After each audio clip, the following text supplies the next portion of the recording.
Okay, so in the last lesson that you watched, you should have learned how to create ogives, and again, those are graphical displays of quantitative data that show each data point's relation to the distribution as a whole, and that can give you some useful information.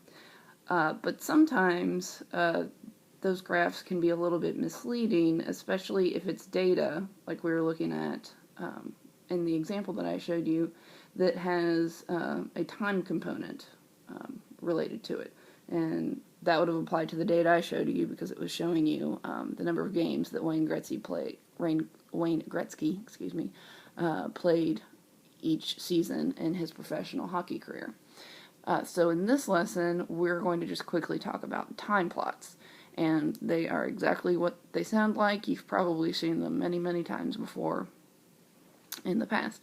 A time plot is simply a graphical display of quantitative data that makes note of when each data point historically was measured. And this could be something that is measured over a number of hours, over a number of days, or even over a number of years. And I've just got a real simple example. I'm sure you've all seen stock prices before. Here is a time plot that shows how Apple's stock price has changed over the years. You can see that in 1983, it started out awfully low, and then once we got into the mid-2000s, when they created the iPod, suddenly their stock started to rise quite a bit. And you can even see the time plot shows where they had their high price here, and it was probably about 2011 or so, and now their stock price has gone down a little bit.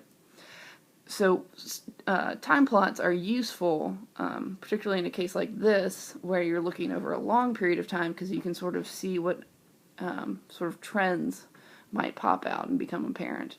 You can see right when the Apple stock price started going up, like I said, in the early 2000s, and then you can see when things started turning the other way.